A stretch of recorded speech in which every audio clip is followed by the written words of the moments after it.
Energy. Electric power is the magical force of the modern age.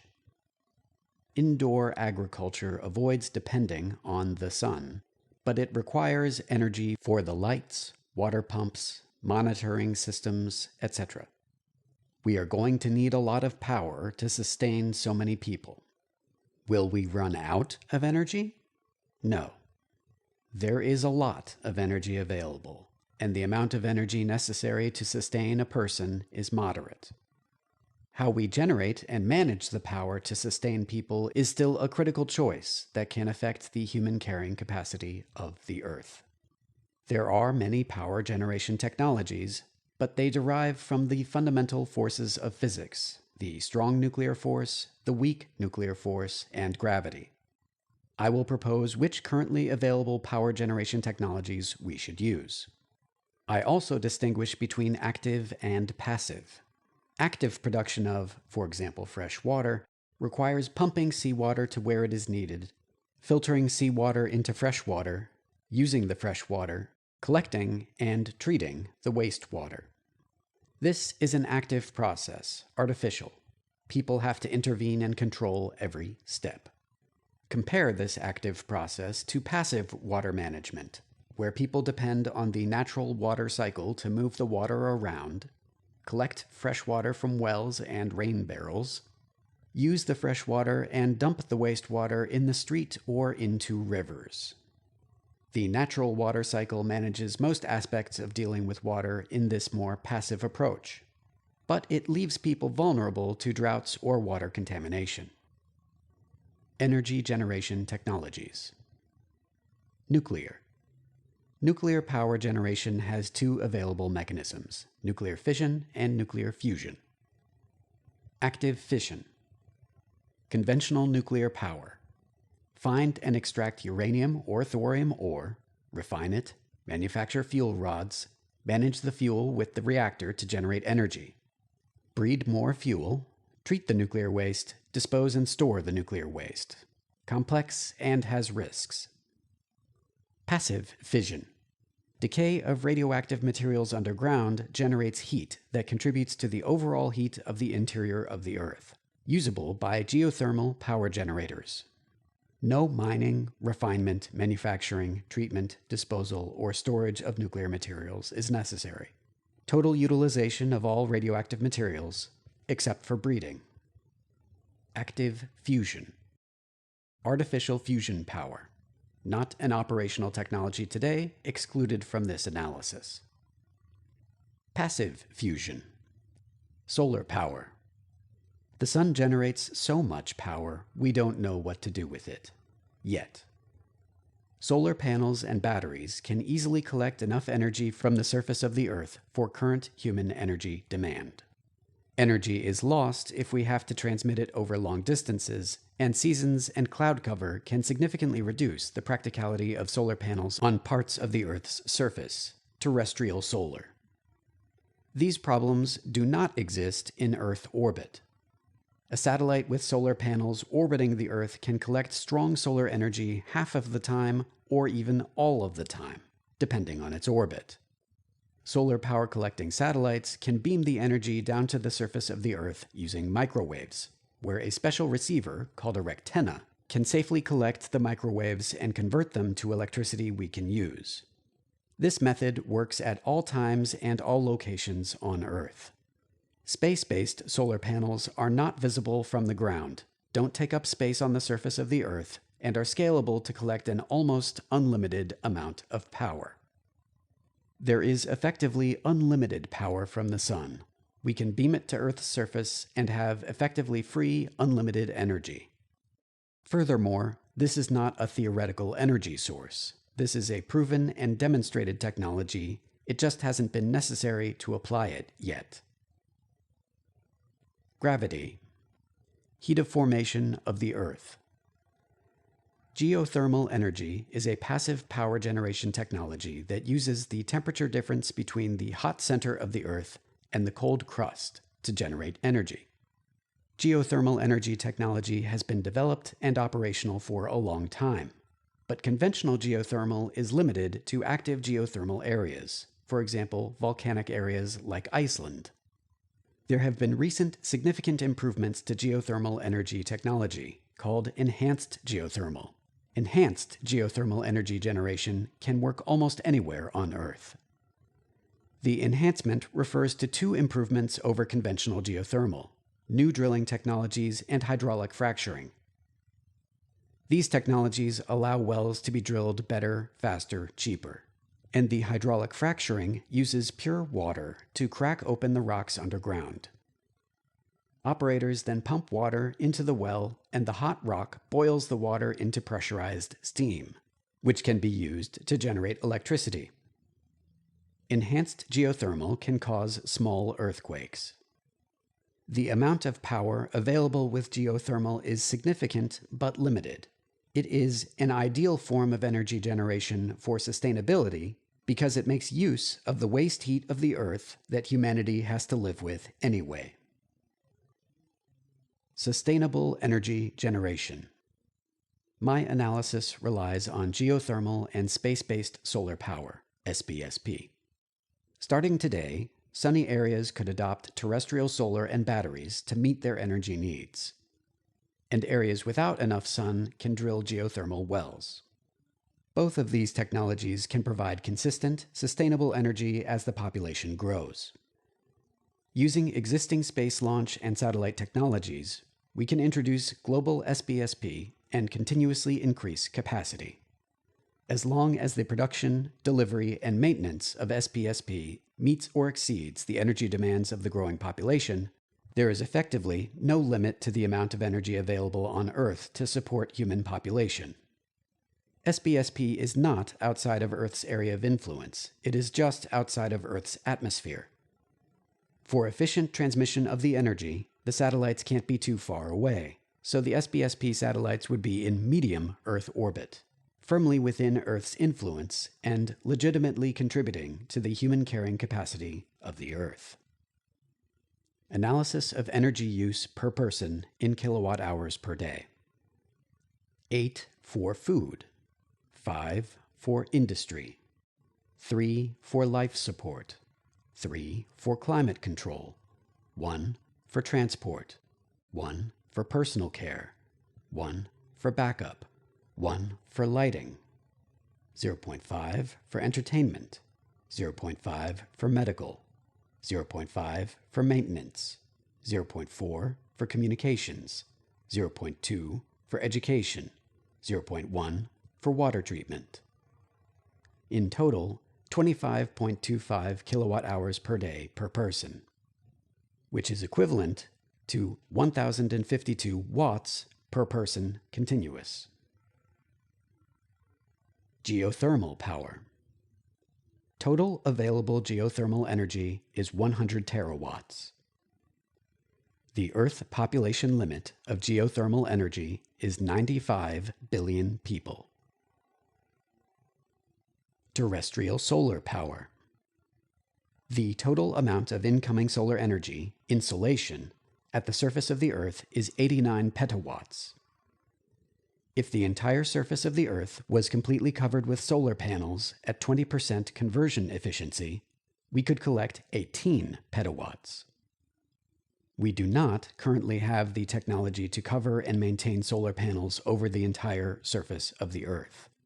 For example, we cannot currently cover the deep oceans with floating solar panels, but we can manage solar arrays in the ocean at depths under 200 meters, the ocean shelf. Let's consider covering only 25% of the Earth's surface with solar panels to estimate the maximum practical amount of terrestrial solar energy. In this analysis, covering a land area with solar panels assumes a 20% effective coverage in practice. The land area covered by the solar panels is 5 times the active panel area. I separate the analysis into several land use categories and list the power produced in terawatts. Dry land produces 195, desert produces 82.5, the ocean produces 56, rooftops produce 1.7, and in total, 44.25 million square kilometers of land produces 336 terawatts. The Earth population limit of terrestrial solar energy is 319 billion people. Launching and maintaining an SBSP constellation. Space-based solar power is practically unlimited because of the incomprehensible amount of energy produced by the sun. We already have the technologies necessary to collect and transmit solar power from space to Earth.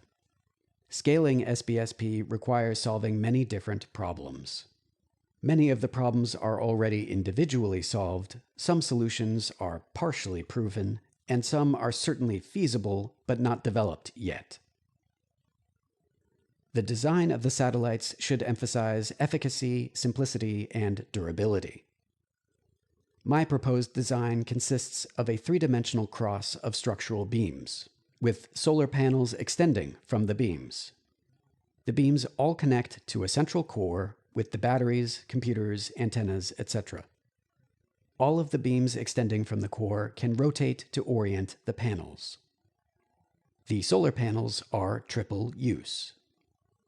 On one side of the panels are the solar cells that capture solar radiation and convert it to electricity, the primary purpose of a solar satellite. The other side of the panels can be radiators to keep the satellite cool.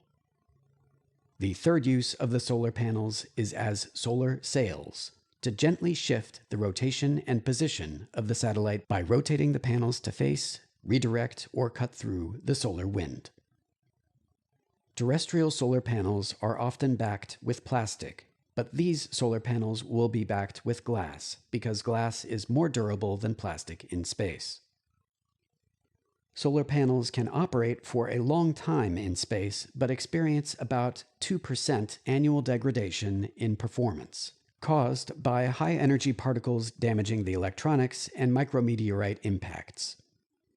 While the panels and satellite can continue to operate for decades, it is safer and more efficient to recycle the original satellite every period of time, such as every 20 years.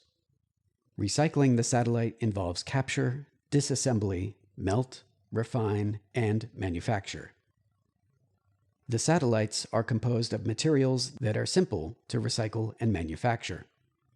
Aluminum for structure, wiring, and radiators, glass for the front and back of panels and electric insulation, and pure silicon with dopants for the active layer of the solar panels. Each satellite would have about 3 square kilometers of solar panels and weigh about 1.9 million kilograms.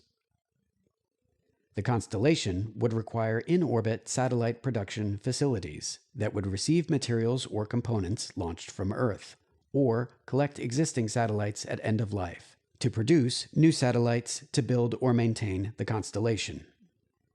The constellation could be built up over a long period of time, for example between 2025 and 2500 AD, until the carrying capacity is hit and the constellation could remain fixed in size.